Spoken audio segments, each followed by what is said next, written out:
Welcome to Inside Boxing Weekly, which is brought to you by ReplenishingCareTechnologiesInc.com. I'm your host, Mike Goodpaster. Right now, I would like to welcome in my co-host, Jeremiah Preisser. Good evening, everyone. Happy to be on. I'm always happy to be on here, Mike. Let's talk some boxing, man. And, of course, John Einreinhofer. How you doing, John? Good, Mike. Thanks for having me again. All right, we had some interesting fights that we could talk about last week. I assume you guys saw them all. If not, you're fired. But we'll start off with George Groves with a TKO 6 over Fedor Chudinov. For what I saw of the fight, I thought Groves looked as good as he's ever had. My question is, Jeremiah, did he look that good because Chudinov was just made for Groves' style? I think it's probably a combination of both. I mean, Groves has looked pretty good, since he lost. Since he lost to Jack, since he even lost to Froch. He's looked good. He really hadn't beat a lot of high-profile names until Chudinov. Not, saying Chudinov's a world beater or anything, but I think it was a matter of both. Chudinov, to his credit, he's a good fighter. I think he's got, he puts his combinations together fairly well. You can see he has some schooling. His sense of distance and timing is pretty good. But I think the fact that he came to Groves with his hands up, with a guard high, that kind of played in Groves' favor. Groves was able to bait him in a bit, with his jab, and then when Chudinov would start to open up, he got to counterpunch him a bit. I think it was a combination of both. But I thought it was a good win. It certainly puts Groves, back in the mix of things. And I think, if the British fans, as much as they clamor for these big domestic fights, I think a rematch with James DeGale is a natural. We'll see. All right. So, John, what was your take on Groves? Do you think he has improved a lot since the Jack and Froch losses? Let's face it, losing to Badou Jack and, Carl Froch is acceptable. They're both really talented fighters, especially Froch. But where do you see Groves going from here? Well, I think, as Jeremiah stated, the best it's going to be for Groves is getting a DeGale rematch, since he's already got a split decision over DeGale, and DeGale, frankly, has been a disappointment. Not a disappointment in terms of his fight with Badou Jack was extremely exciting, one of the fights of the year. No doubt about that. They both showed a lot of heart, but DeGale's not living up to expectations in terms of his in-ring performance. The only thing for me with Groves is I'm surprised he got a stoppage. I didn't expect that from him. He's certainly not a bad fighter, but I'm going to say that this is about just promoters, hyping the too many belts that are out there, too many weight divisions, and the story becoming George Groves' pursuit of a title, quote unquote, after not being able to pick one up on a couple other occasions. George Groves, to me, is Exhibit A, that if we were rating 8 weight divisions and he was a light heavyweight, he wouldn't be smelling the top 20, never mind being a quote-unquote world champion. Yeah, he's not a world champion. Let's get that straight right from the start. I think all three of us agree on that. If he was a world champ, I could see calling him a world champion if he'd beaten Froch or if he'd have beaten Badou Jack, because those guys, I think, are elite fighters. Maybe not Jack so much, but I think he's right on the borderline. I think he's really good. But when you got to cherry pick and fight a guy that's probably in the bottom half of the top 10 at best to be able to call yourself a world champion, you're not really a world champion.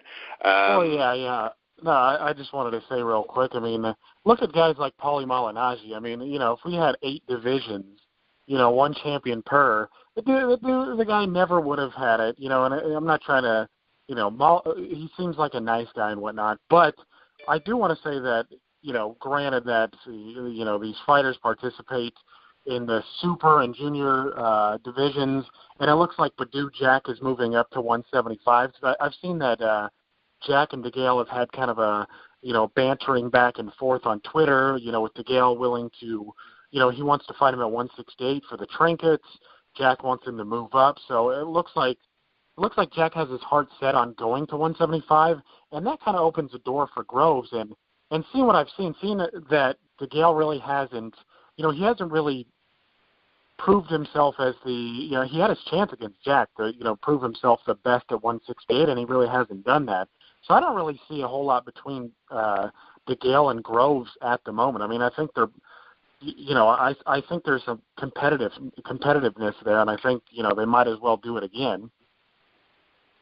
Yeah, and then that brings us to the main event, which actually lived up to the hype. You had Errol Spence, TKO 11 over Kell Brook. The thing that struck me is I didn't think Spence looked right completely that night, and it really surprised me that Brook brought the fight to him the way it did, but Spence recovered, ended up stopping him in the 11th round. John, does this solidify what you think of Spence, or does this give you some doubt just because he maybe wasn't on top of his game? This is a solidifier for me because he fought Brook in the UK and he got a stoppage, and everybody had Brook in their top 2 to 3 welterweights. That was just universal. So to me, there's just nothing to question about Spence's performance. He delivered. We had to project before the fight. He hadn't fought legit top 10 competition, but he not only fought top 10 competition, he fought top 3 competition. For example, we're going to talk about it later on, but look at Adonis Stevenson hasn't fought top 3 competition for years and years. So, Errol Spence proved he's the real deal. He got a stoppage. I thought going into the fight that maybe there was no way he'd be able to. I thought he was going to perform well, but I thought there was a chance that he wouldn't quite perform well enough that even if he won, that he could take the number 1 spot in the welterweight division. But for me, the performance was good enough that he took the number 1 spot. You could see midway through that fight that he was just out-punching Kell Brook, out-gritting Kell Brook, just outperforming him in every way until Brook had enough. And, when you think that Spence is a guy that brings that to the table, has boxing skills, and I really didn't question Brook's power at welterweight. He didn't show it against Porter, but Porter's got a very good chin, and he was able to blow out lesser opposition, and Spence just shook off all his shots like they were nothing. So anybody that's going to be in with Errol Spence in the near future, I think, is going to be in trouble. All right. Jeremiah, do you agree that Spence solidified his spot? I mean, as at least one of the top 2 or 3 welterweights? Yeah, I think you could. You have to at least have him top 3 now. I mean, I still understand the argument from some people who still think Pacquiao is the number 1 guy, because he was the lineal champion, when he beat Timothy Bradley, and his retirement, I mean, it didn't really feel official. So I understand some people who still have Pacquiao on top. So I think Spence is certainly top 3 at least. Would I have him number 1? Probably not at the moment. I'd still probably add Keith Thurman. But it was a damn good performance. I mean, if you were, riding with Errol Spence going into the fight, that's the kind of performance that you'd want to see. I mean, Kell Brook looked pretty sharp in the early going. I mean, he was able to counter pretty good with his jab. He was sharp. He was quick. He landed a good number of straight right hands. My only issue with what he was doing was he wasn't really putting a lot of mustard on the right hand. It seemed like he was trying to touch him, and then he would kind of move out of the way. I wish he would have just put a little bit more behind some of them, but it was a good fight. And Errol Spence, I mean, he's certainly, one to watch. I mean, a lot of people are, they got a lot of high hopes for this kid, and I think he gave them good reason to have those hopes. All right, now that brings us to Kell Brook. I mean, his last 2 fights have not turned out well. I mean, he had to have surgery on his right eye socket last fight, surgery on his left eye socket, looks like for this fight. Junior Woodard brought up the fact that he thought that Brook should retire. Do you agree with him, Jeremiah? Nah, I mean, I think he could move to 154 with relative safety and be okay. I mean, it seems like Amir Khan has a glass chin and Kell Brook has glass eyes. I don't know what's going on there, but I mean, I've already heard talk about Kell Brook moving up to 154, and maybe fighting Liam Smith. That'll sell well in the UK, but I frankly have no interest in that fight at all. I really would rather see Liam Smith fight the rematch with Williams and lose that fight like he should have, and, then go from there. But, 154 is pretty packed, so I'm not quite sure, I'm not quite sure where Brook would really make his mark. I mean, he could beat guys like Hurd and some others, but I'm not convinced, and especially after taking a couple beatings, I mean, I feel even less confident. If he wants to do big domestic showdowns, I suppose that's fine, but I'm just not I'm not convinced it would be a good move for him. Maybe if Miguel Cotto beat, he's fighting Kamagai for that vacant trinket. Maybe Kell Brook, Miguel Cotto. I don't know. I'd watch Kell Brook and Miguel Cotto. Yeah, I don't think solid it's a bad fight. It's a lot better than watching anybody named Liam from England. All right, let's go ahead and talk about the fights coming up this weekend. We got Eliardo, however the hell you say that, Alvarez against Jean Pascal. Alvarez has beaten Lucian Bute, Isaac Chilemba in his last few fights. Pascal, of course, recently has lost twice to Kovalev. I'll start off with John. John, do you think that Pascal has enough left in the tank to beat Alvarez, or at least give him a fight? No, but he may be able to go the route, but these are two guys. I think Alvarez is a legitimate top 10 light heavyweight at this point. Even if you're rating 8 divisions, he still cracks it. But I don't think, as the division has picked up talent-wise, that he's gonna make a mark. He was supposed to be the WBC's mandatory challenger for Stevenson, and he took step-aside money, and that's why he's in this Pascal fight. Pascal, didn't show anything much against Kovalev, and in those two appearances, he got a gift against Yuneski Gonzalez, who got blown out by Gvodzik recently. So, Alvarez, to me, he's just angling around to get that Stevenson fight here. They have the same management, and I think he beats Pascal. I think he's got too much left for Pascal in this one. This one almost really reminds me of like Alvarez's last fight against Bute. Not much of a difference here.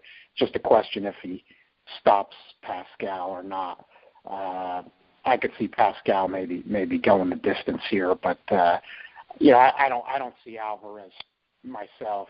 He doesn't stack up well to me against guys like Beterbiev, Joe Smith, Barrera, Gvodzik, of course Ward and Kovalev. So where is it going? It's just if Steve. I really was surprised that Stevenson paid him the step aside money, because I thought he was somebody that Stevenson could still beat, and instead he had to go to somebody he already beat in Stevenson-Fonfara. So Adonis Stevenson certainly doesn't have much confidence at this point.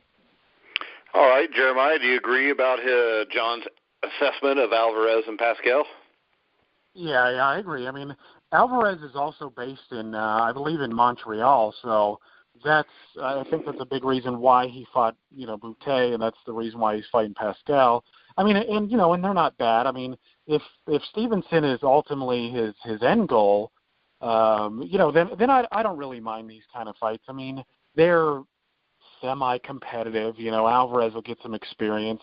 Pascal's still a wily guy. He'll learn a little bit from the fights, but yeah, I mean, Alvarez should win here. He should move on to better things, and hopefully Stevenson will fight him. I mean, Stevenson's not really turning any heads at this point. All right, that brings us to Adonis Stevenson. Going to rematch with Fonfara. Actually was a really good fight the first time around. One thing I noticed about it, number one, is Stevenson, as John has alluded to multiple times, tends to take the easy fight whenever he can, which is all the time. My question is this: if Fonfara has anything left, the thing I remember about the first fight was Stevenson dominated the first half of the fight, knocked Fonfara down, looked like he was about to knock him out, stop him in the first round, didn't do it. And as that fight went on, Fonfara got stronger and stronger, and Fonfara's a solid fighter. He's a tough guy. I think that if Fonfara has anything left, which is debatable since the knockout loss to Joe Smith, I think Fonfara could pull the upset here, Jeremiah. I mean, I suppose it's plausible. I mean, you look at Adonis Stevenson, and one attributing factor, that we haven't really pointed out yet is his age. I mean, Stevenson's, 38, 39? I mean, he's approaching the big 4-0. That's kind of my point. I think if Fonfara can just survive the first 4 or 5 rounds, I don't think Stevenson's prepared to go 12 rounds in a tough fight. I think he proved that the last time they fought. Well, yeah, and you got to think that, Stevenson is a good fighter, but you got to think at some point, even fighting guys of this caliber, he's going to get knocked off one of these days. I mean, I don't favor Fonfara to do it. I mean, I think Stevenson's, based on what I know and based on the previous results, I'm still favoring Stevenson here. Stevenson might blow him out. I'm not exactly sure how this one turns out, except for the fact that I favor Stevenson. Yeah, I mean, Fonfara is still a tough guy. Yeah, he got caught against Joe Smith putting on the earmuffs, but he's still a tough guy. I mean, he still has a good punch. So if he goes and gets it, you never know. But again, I'm going to favor Stevenson here, and then hopefully, I guess this sets up the fight between Stevenson and Alvarez.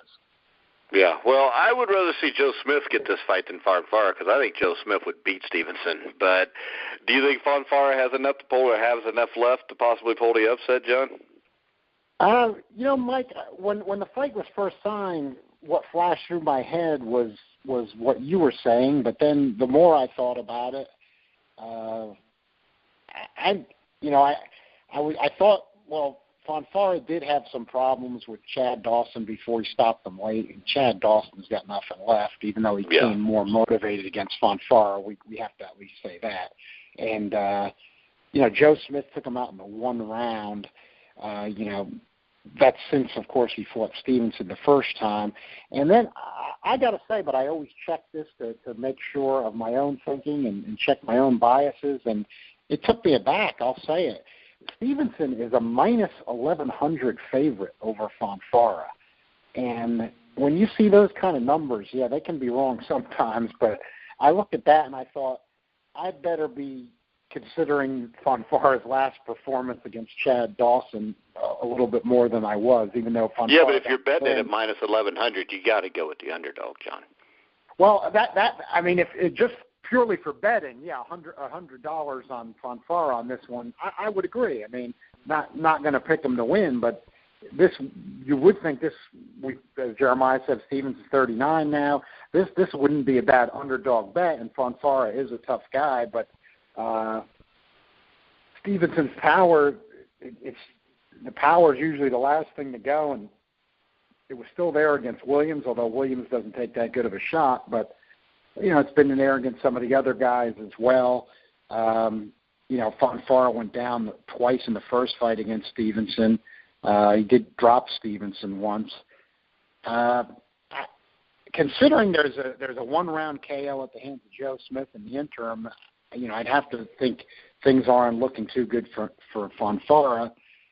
For me, the suspense of the fight, and people who listen to this show, I'm sure, and Mike, you and Jeremiah can appreciate this kind of thing. The suspense for me, just as a boxing aficionado, is should Stevenson be considered the lineal champ at this point? Now, we know in terms of winning, he was considered the lineal champ, and the idea is that the title's got to be won and lost in the ring. But his claim to me was particularly weak because, Andre Ward fought Chad Dawson in a 12-rounder at under 175 pounds, knocked him out easily. And then Stevenson, wins by knockout after that. I'm not sure, I wasn't really sold on the linear recognition for Stevenson to begin with.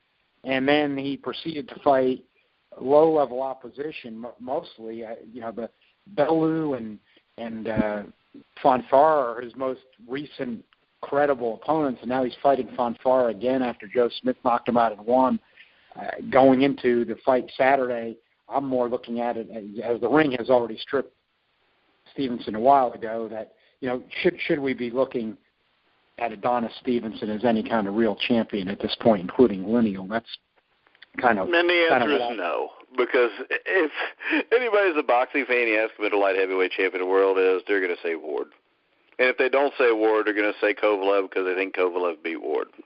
Well, or like me, they'll say whoever wins the rematch. That's where right. That's because they're 1 and 2, no matter how you want to put them at 1 and 2. They're the two best.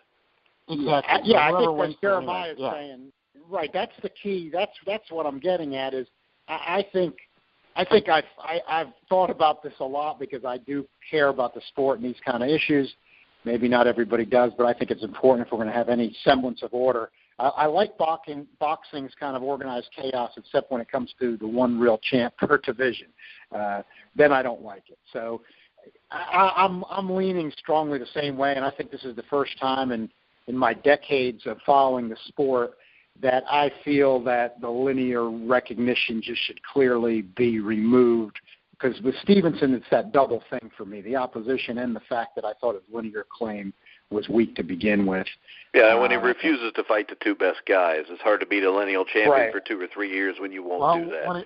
When he refused to fight a top 5 guy, let alone the best. I mean, that's why the ring stripped him. All they say, and I think it's a perfectly reasonable policy in today's age of boxing. Just fight somebody. You don't even have to fight somebody in the top 5 in your division, just so long as you fight somebody in the top 5 within a 2-year span. I mean, Stevenson really hasn't even gotten near it. No, and I agree with Jeremiah. The more, people like to criticize the ring because Golden Boy bought them, and I understand, the conflict on paper, but we as fans can waive the conflict. In other words, it's a legal concept that even exists in serious legal matters. That if you know what the conflict of interest is, and then you want to take a chance on going forward anyway, you can if you know what it is up front, and we know what it is there with Golden Boy owning it, and it really, despite what the critics say, it really hasn't manifested itself in what they've done. And the more I look at it over the last year or two, their policies that they've developed are pretty darn good, and it's a little something different, but to kind of go with this era, and I'm getting more and more comfortable with them by the day. And we all three of us agree the logic is at this point that the Ward-Kovalev rematch should be for the linear light heavyweight title.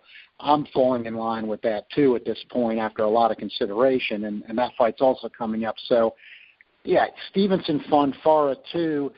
For me, it's kind of the last straw where I was close to that, and I can't. There's just no logic left with Stevenson's claim being so weak. I think it's got to be considered vacated with this fight coming up Saturday, and that the Ward-Kovalev 2 is going to become the true linear light heavy champion of the world.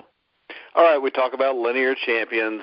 We talk about your original 8 divisions, which you do on the grillingtruth.net.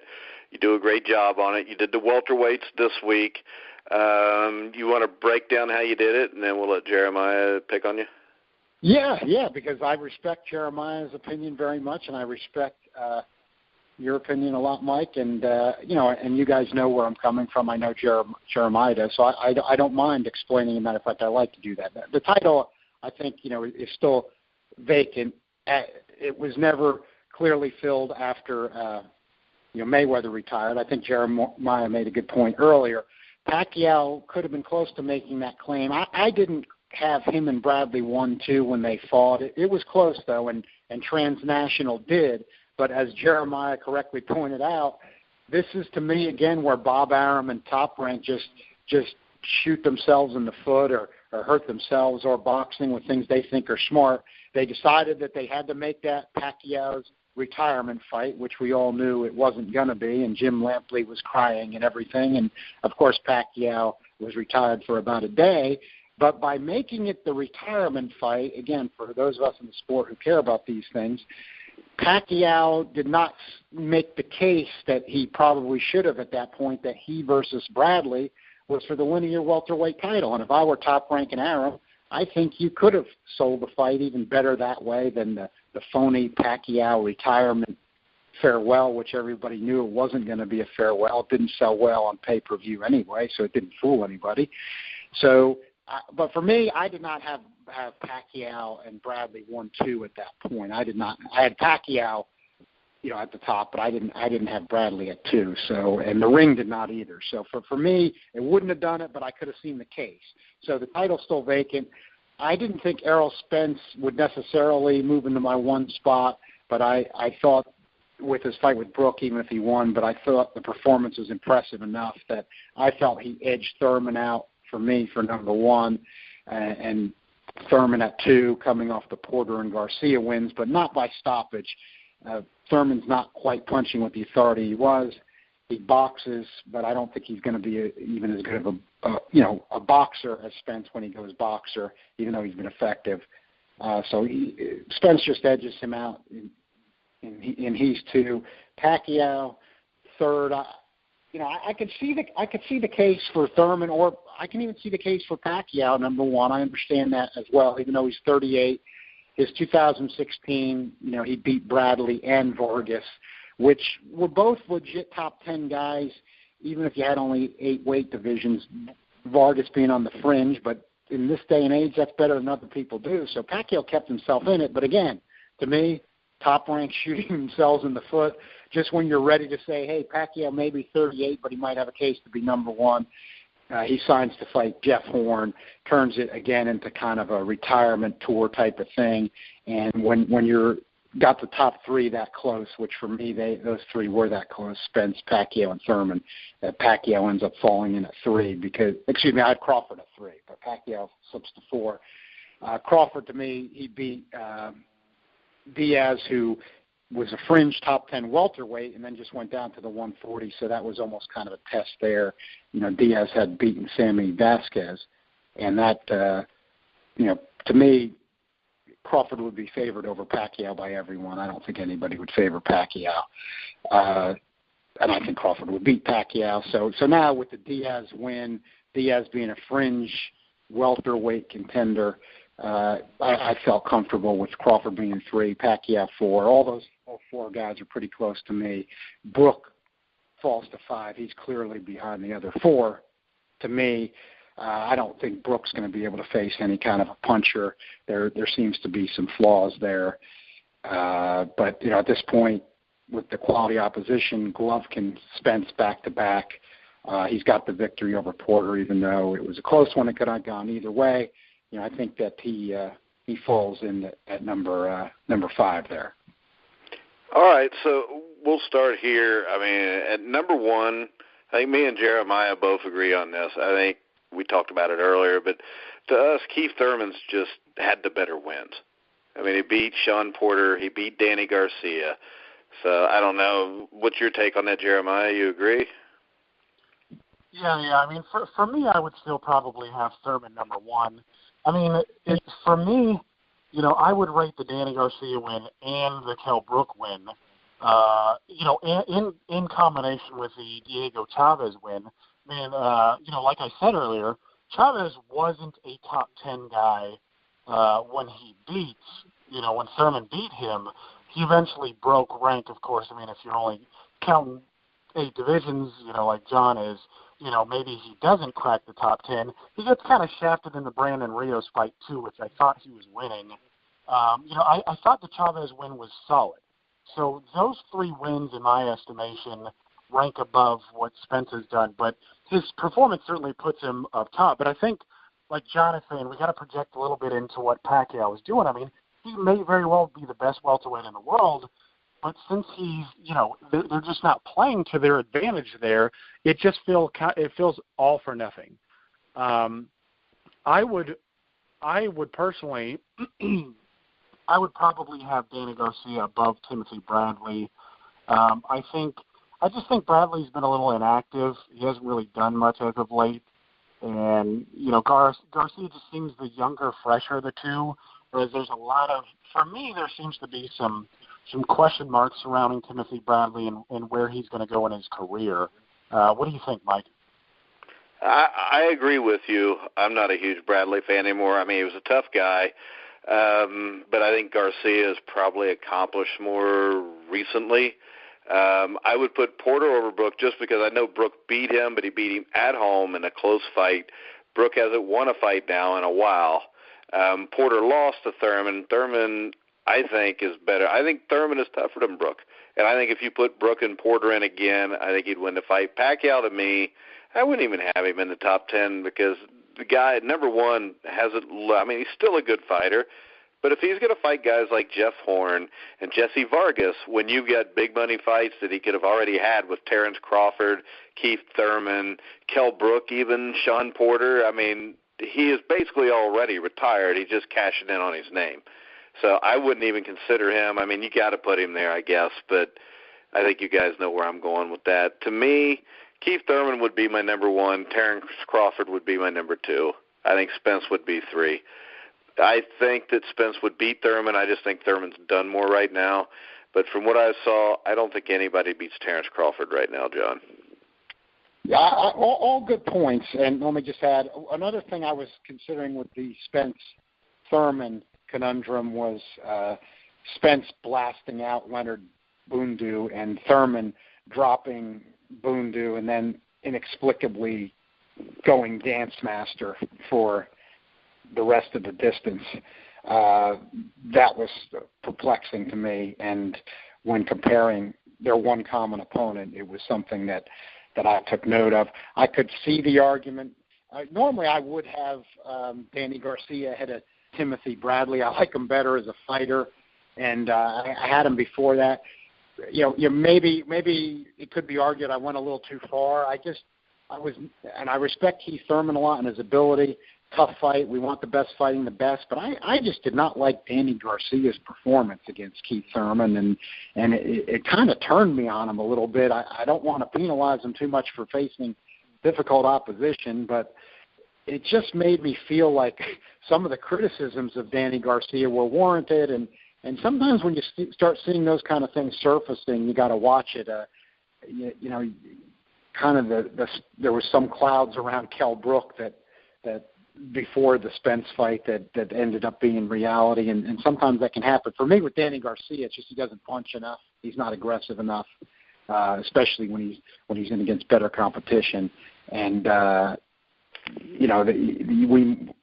seems like something we might be seeing as a replay for him. I also almost put Sean Porter ahead of Kell Brook for the exact reasoning that Mike had. Fight could have gone either way. Brook did come to the U.S. to fight Porter on that one, but still, it could have gone either way. I had Brook winning it just by a round, but it was a sloppy fight that could have gone either way. And since Porter is at least winning, and Brook, even though he's facing extremely tough competition in Golovkin and Spence, he's getting knocked out. So I could see that case almost made that adjustment to the ratings myself. Okay. All right, my other question. Go ahead.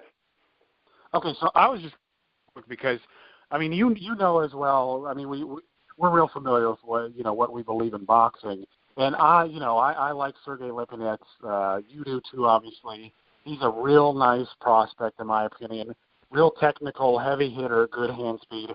I'm just wondering what was the reasoning for placing Lipinets above somebody like Lamont Peterson, who's been around for a little while. That's what I was going to say anyways, Jeremiah, so go ahead. Oh, okay. Well, yeah, I know that's my most controversial pick, and for the first time I had the original 8 ratings out with the welterweights. That was the only spot that got not only, but got the most criticism. But I still felt confident with it. For me, he's not as talented as Errol Spence is as a fighter, but it's the same principle. What I've seen with Lipinets, I and other people had Spence even higher than that when he had not faced any top 10 opposition. Now I know that Lipinets is actually at 140 right now, but he's a strong guy, and in the modern era of boxing, there hasn't been. All these guys. He's a welterweight for all of us. Yeah, all these guys have, in recent years that have fought at 140 pounds have all been successful at 147 pounds anyway, proving the lack of need for the junior division. In other words, look at everybody we've had: Manny Pacquiao, Amir Khan, Danny Garcia, Devin Alexander, Adrian Broner's been up there. The list goes on. Marcos Maidana. The list goes to Victor Ortiz. The list goes on forever. These guys that have been, fought at 140 pounds and then 147 pounds. So that today is just not something that I'm going to concern myself about. So if anybody was concerned about that, and Lipinets has not faced any real top 10 level opposition like Spence hasn't, but he got a stoppage over a guy that's never been stopped in his last fight. I think he beats guys like Indongo. I think he would beat Lamont Peterson. I mean, you're crazy. Watch your mouth. Lamont's been on the show before, and we got his number. So. Well, Lamont Peterson is on the edge of my top 10, and he's a quality fighter, but he's not a big puncher, and you saw what happened to him against Matisse, and he comes off a good solid win against Avanesian in his last fight. He probably is a guy that for me is probably like number 11 right now when you're ranking age divisions. I wouldn't be surprised. Sorry, I wouldn't be surprised if Lamont Peterson was Errol Spence's first defense, to be honest with you. But how do you think Lipinets does against a guy like Danny Garcia? I would.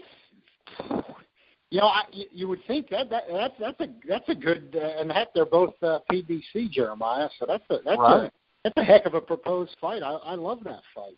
We might have to talk about that one some more. I never even thought of that one. Yeah, because Lipinets is active, and Garcia doesn't punch that much. That would probably be a barn burner. I'd have trouble.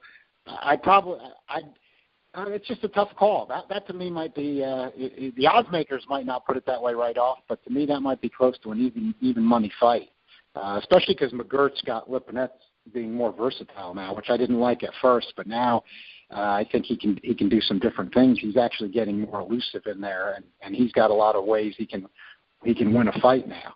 So if Danny Garcia, just doesn't punch enough, which is his MO, he could get out hustled in that fight. So I don't think it's a bad matchup for him. And then I've got Victor Postol at number 9. He hasn't been active since the Crawford loss, and I'm a year and you don't fight. I'm going to be dropping you from the ratings automatically. So he's real close to that, but I didn't want to take him out. I think because of his size, he's a difficult fight for anybody, and it hasn't been a year since he's fought. But Lipinets, this is the one thing I like the IBF pushing him is that it might maybe force him to get some exposure. All right. Once again, you can read all John's original 8s. I think you've got every division up at least once in the last couple months. You can check that out at thegrillingcruth.net. He does a great job with it. And actually, I think this is really about the first time that I really disagreed with any of your original 8s. Well, that's fair enough. It's always good to add to the discussion. And what I feel good about is you're both making reasonable points. The points you've made are things I considered, and I always feel good about that at least it's part of the logical discussion. It doesn't mean I'm still automatically right, but if somebody pulls something out that I just... Well, you can't automatically be right, because I'm the host. I got the mute button and everything, so I'm automatically right, John. Right. This is a fixed court of law. Right. It's just that justice is not blind. I think you're making good points that there's perfect. Both of you guys are making good points that there's perfect logic for, and I've heard in my first edition about Lamont Peterson should be in there at about 10, and I can see that. I can see the argument for that too. Well, what I saw with Peterson was this: Peterson at the higher weight looked a lot stronger. He hit harder. Avanesian is a tough guy, and the body work he did against Avanesian, I had not seen before. And I know he's well trained. I would put Peterson ahead of Bradley. It may sound crazy, but I just don't think Bradley's got a whole lot left anymore. And I thought Peterson beat Garcia the first time they fought. I mean, Peterson would be capable of beating Bradley. I think I've never been a huge Timothy Bradley fan, but he's that's a guy that he's done enough. Remember, I've got him now. He's in the bottom half of the top 10. He's not. Heck, John, I would love to see Peterson fight Manny Pacquiao. Pacquiao would do it just so Pacquiao's fighting a live body that might be able to give him some trouble. Well, you got the promotional thing that I know. I think the bigger problem is this. You've got the problem where Lamont Peterson can still fight, and Pacquiao's looking to cherry pick. Yeah, I mean, that's the thing is that and this is a good topic, though, is where does the Pacquiao thing go now? And fighters that are older, like Pacquiao, have kind of hurt themselves at the end when they've taken that too far. That it just becomes in other words, he could still be relevant, but he turns it into just a retirement tour. And he just kind of fades off the radar screen. Well, maybe he knows that he's not really relevant anymore. Because, I mean, if you look at the pay-per-view buys, you could have stuck him against Jesse Vargas 5 years ago and he'd got 1 million buys. Right. Well, he was not. So I think it's to the point where maybe he knows he doesn't have a whole lot left either, but they can still cash on the names that are going to do it. And, I mean, if that's what it is and he thinks he doesn't have any shot against Crawford, I don't blame him for cashing in and making a little bit more money before he's done. I kind of don't either there when the guys get to that age, and I feel that's what it is. Yeah, and I mean, the guy never ducked anybody. I mean, he beat legends. I mean, he's one of the great fighters of the last 20 years, maybe of all time.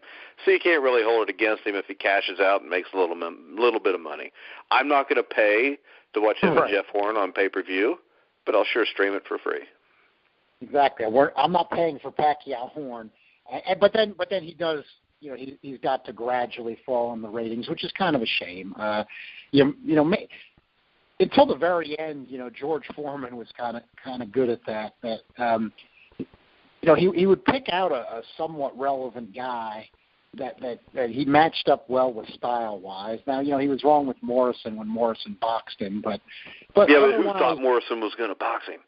Exactly. I mean, Foreman, that's just the part that Foreman didn't expect, and it was a smart strategy by Morrison because Morrison was fast. But, maybe it should be more of that. In other words, instead of like Jeff Horn, like maybe Pacquiao should be combing the top. I guess I got to apologize. Maybe he already just did that with Timothy Bradley and Jesse Vargas, and he couldn't comb the top 10 anymore for guys that he knew he could beat. So that's why Jeff Horn's there. But, kind of comb the top 10 and pick the guy style-wise when you're 38 that you feel you match up well. Yeah, but you know how this usually ends up? You lose at some point to a guy like Jeff Horn because you don't have anything left. Right. So, maybe. But at least maybe you don't get hurt by Jeff Horn like you might with a Terrence Crawford or an Errol Spence. Yeah, Errol Spence or Terrence Crawford are going to hurt you. You don't really want to be Pacquiao at age 38 getting in with those guys. Yeah, or even Keith Thurman. I mean, Keith Thurman can still punch. He just doesn't tend to sit down and do it anymore. Same with Keith Thurman, though. If you're Pacquiao, you don't want to get in with Keith Thurman right now. No. I'm just trying to think if there's somebody that's legit top 10 that could sell that maybe he could take a shot at getting in with and thinking. Danny Garcia. That's what I was almost thinking now after the way Garcia looked against Thurman. Maybe that they talked about that fight a little bit for a crossover for some reason, but it's a safe fight where he's not going to get hurt. He may lose, but he's not going to get hurt. I mean, even a guy like Sean Porter, I think, may be too much for him just the way he fights now.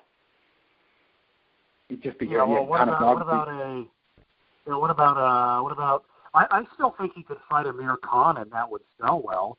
I wouldn't hype the fight. If you stick it in England, it would still sell well. Yeah, he could fight Khan in England. He could fight Khan in England. Oh, well, although tell you the truth, Kell Brooks not showing the most. He's not showing the most fortitude in fights. You just have to say what you see and maybe in England I was talking and a lot of people and it think it's logical and it is logical. Khan and Brook could cash out against each other, hoping neither of them gets hurt, and maybe Pacquiao could throw himself in there and make that a trio because you got to figure the Pacquiao appearance in one of those guys in the UK would probably sell over there. Oh yeah, that would sell big time, I think. Yeah. Oh yeah. Well, and think about it. And think about think about what we're talking about here. I mean, Manny Pacquiao is certainly a legend because this is a guy who was started off at 106 pounds. He was a top-notch guy at 112. 126, 135. And, now we're talking about him still fighting top-notch 147-pounders. There aren't many guys in history you can talk of in that kind of context. No, very few. And that's what I always like to look back on because I respect him so much for having seen just about everything. Is, Bill Gallo, who was still writing boxing in his late 80s for the New York Daily News, he talked about Pacquiao that way, and he'd seen just about everybody, and I made a mental note of that because I thought when Bill Gallo was talking that way about the guy, he's seen just about everybody that there's been, and and really guys sharp. That did that stuff we usually fought in the early 1900s. Right. Well, and I want to ask John, because we talked about this a little bit too, Mike. I want to know if John thinks that, I want to know if he thinks along the lines that we do.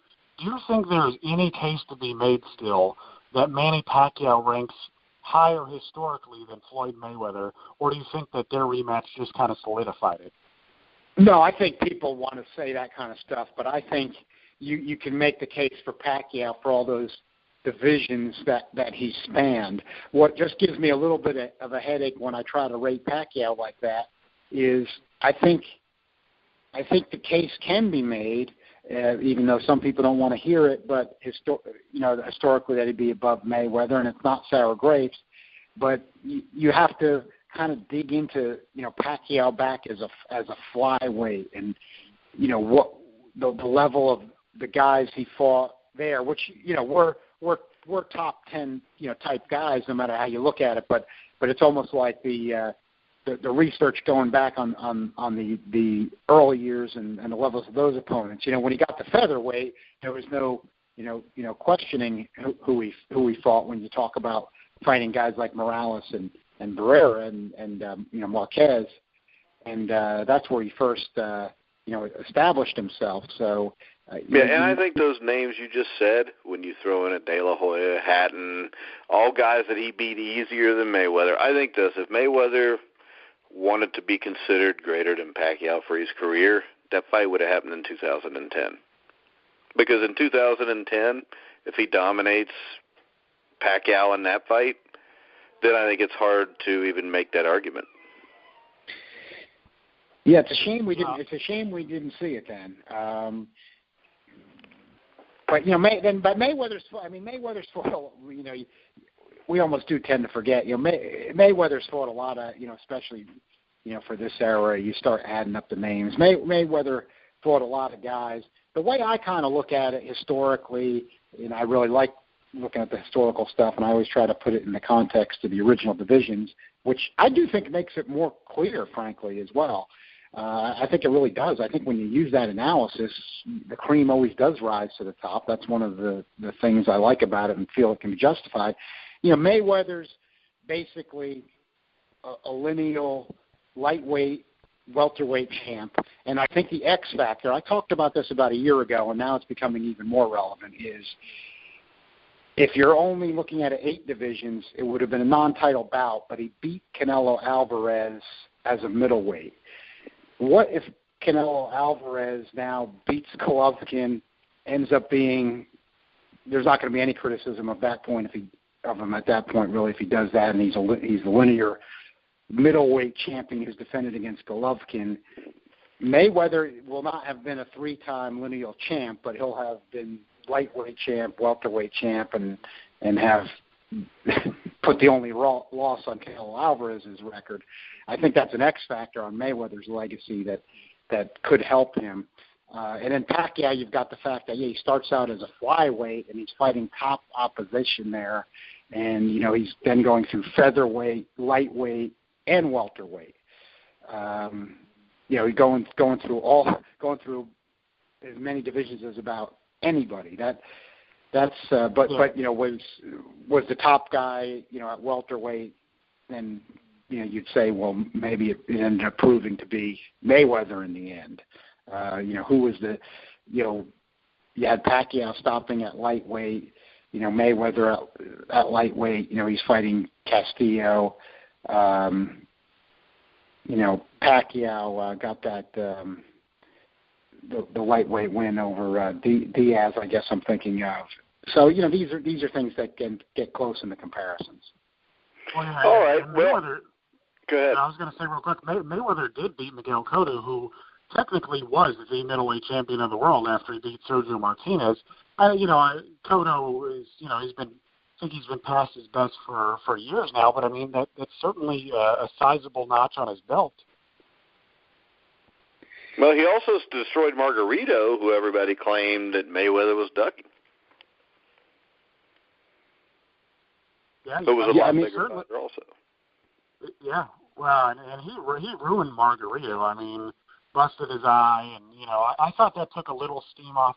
I know the controversy in the first Margarito-Cotto fight with the potential loaded gloves and whatnot, but I thought Pacquiao beating the crap out of Margarito, it took some luster off the rematch with Cotto, in my opinion, but I got my answer. I mean, John said that, the debate's still up, and I certainly agree, because like I put it to John, is if, so imagine if we get the 2009, 2010 Pacquiao versus, 2009, 2000 Mayweather, you get two, prime, top-notch welterweights fighting each other. Well, we got it, half a decade later, and for me, it was almost like getting the Thomas Hearns, Sugar Ray Leonard if we just had the rematch.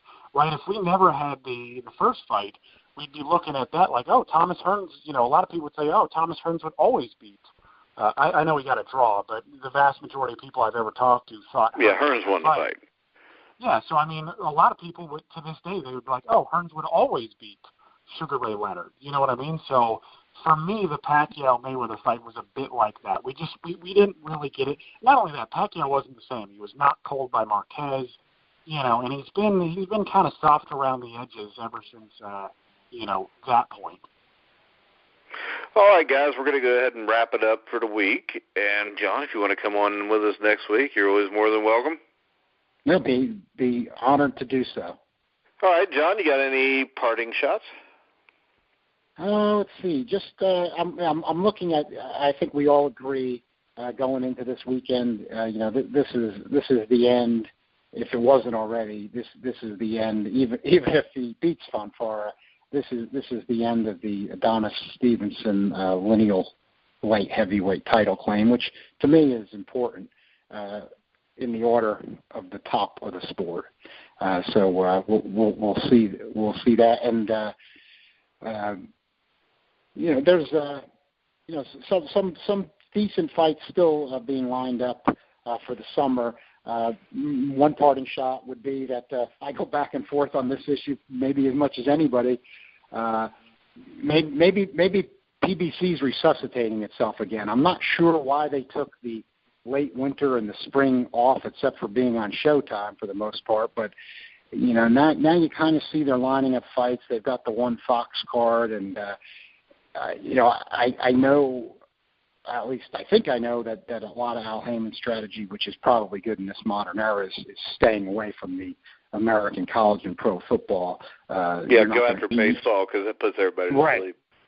Exactly, and that's really what they do think, that they can do that in the summer. I thought they could also do that in the late spring, the spring and late winter, but they didn't do it as much this year. But when I thought it might be over, now it looks like they're springing to life, at least for the summer months. All right, Jeremiah. Yeah, I just want to say real quickly that I had entered. It was just me and one other person, so it's nothing fancy. But Ringstar Promotions, which is headed by Richard Schaefer, they had a short little drawing, and you got a signed glove from I think just about everybody in their stable, which isn't. It's not lengthy, right? But it is, a good number of amateur stars. One of which consisted of Tony Yoka, the French medalist in the last Olympics. I'm just excited to say that I actually won a signed glove by all these guys, and I'm expecting it in the mail. Congratulations, right. Jeremiah. Good job. Good job. Thank you. All right, that was not a great parting shot, but any self-promotion you can do, I guess, Jeremiah, you got to do it. Yeah, well, got to put it out there. Well, you got to shake it around sometimes. Show streak doesn't exist anymore. They canceled it, so we got to have something to go with. Yeah, I know, that sucks. All right, guys, I want to remind everybody to go to thegruelingtruth.net, check out all of our boxing articles, our boxing podcast. We've had recent guests, Mondo Muniz. That show will be up this week sometime, probably in the next 24 hours. You can go check out former great Armando Muniz, fought for the lightweight title, I believe it was, not the lightweight, the welterweight title 4 times, lost 2 classic fights to Carlos Palomino, and probably got robbed worse than anybody I've ever seen in his first fight against Jose Napoles, which we talked about in length and detail. So check us out there. I want to remind everybody to go check out our sponsor for the show, ReplenishingCareTechnologiesInc.com. Also, you can catch us on iHeartRadio, Spreaker, Stitcher, anywhere you find sports podcasts, you'll find The Grueling Truth. So for Jeremiah Preisser, John Einreinhofer, I'm Mike Goodpaster. You've been listening to The Grueling Truth, where the legends speak.